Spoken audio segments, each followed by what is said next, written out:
Daily. Taste the Daily. Sathyapriya கொல்லப்பட்ட தகவலை அறிந்த அவரது தந்தை தற்கொலை செய்து கொள்ள நோய்வாய்ப்பட்டிருந்த தாயாரும் பின்னர் உயிரிழந்தார்.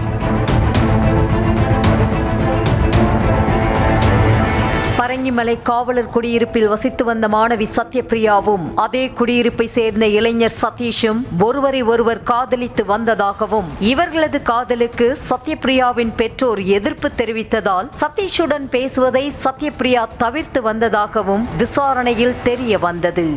இதனால் ஏற்பட்ட ஆத்திரத்தில் பரங்கிமலை ரயில் நிலைய நடைமேடையில் நின்று கொண்டிருந்த சத்யபிரியாவுடன் வாக்குவாதத்தில் ஈடுபட்ட சதீஷ் தாம்பரம் நோக்கி சென்ற மின்சார ரயில் முன்பு அவரை தள்ளிவிட்டு கொலை செய்ததாக வழக்கு பதிவு செய்யப்பட்டது. இந்த வழக்கை விசாரித்த சிபிசிஐடி காவல்துறையினர் சென்னை அல்லிக்குளத்தில் உள்ள மகளிர் சிறப்பு நீதிமன்றத்தில் சதீஷுக்கு எதிராக குற்றப்பத்திரிகை தாக்கல் செய்தனர். சிபிசிஐடி தரப்பில் 70 சாட்சிகள் விசாரிக்கப்பட்டன. கடந்த 2 ஆண்டுகளாக வழக்கு விசாரிக்கப்பட்டு வந்த நிலையில் வாலிபர் சதீஷை குற்றவாளி என டிசம்பர் 27ஆம் தேதி அறிவித்தது மகளிர் நீதிமன்றம். மேலும் சதீஷுக்கான தண்டனை விவரத்தை டிசம்பர் 30ஆம் தேதி கூறுவதாக அறிவித்திருந்தது மகளிர் சிறப்பு நீதிமன்றம். அதன்படி இந்த வழக்கு மீண்டும் விசாரணைக்கு வந்தபோது குற்றவாளி சதீஷ் புழல் சிறையில் இருந்து அழைத்து வரப்பட்டு நீதிமன்றத்தில் ஆஜர்படுத்தப்பட்டார். அப்போது அவனிடம் தண்டனை குறித்து நீதிபதி ஸ்ரீதேவி கேள்வி எழுப்பினார். அதற்கு வயதான பெற்றோர் இருப்பதாலும் தனக்கு உடல்நலம் பாதிக்கப்பட்டிருப்பதாலும் குறைந்தபட்ச தண்டனை வழங்க வேண்டுமென நீதிபதியிடம் கேட்டுக்கொண்டார் சதீஷ்.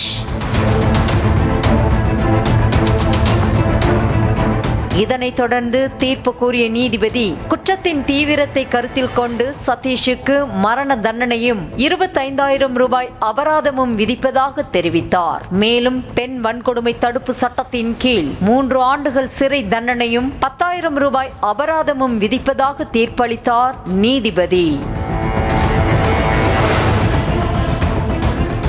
மொத்த அபராத தொகையான 35,000-ல் 25,000 ரூபாயை உயிரிழந்த சத்யபிரியாவின் சகோதரிகளுக்கு இழப்பீடாக வழங்க வேண்டும் என்றும் அவரது குடும்பத்திற்கு தமிழ்நாடு அரசு 10 லட்சம் ரூபாய் இழப்பீடு அளிக்க வேண்டும் என்றும் நீதிபதி உத்தரவிட்டார்.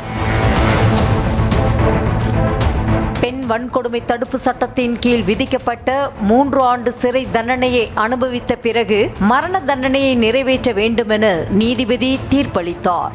மேலும் இந்த தீர்ப்பை உறுதி செய்வதற்காக வழக்கு தொடர்பான ஆவணங்களை உயர்நீதிமன்றத்திற்கு அனுப்பி வைக்கவும் நீதிபதி ஸ்ரீதேவி உத்தரவிட்டார்.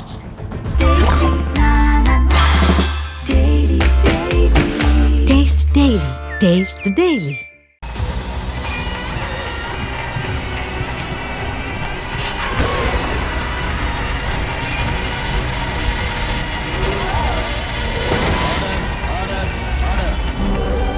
நிகழ்தகவு குற்றங்களின் மறுபரிமாணம் நாள்தோறும் இரவு 10 மணிக்கு இணைந்திருங்கள் நமது நியூஸ் தமிழ் தொலைக்காட்சியோடு.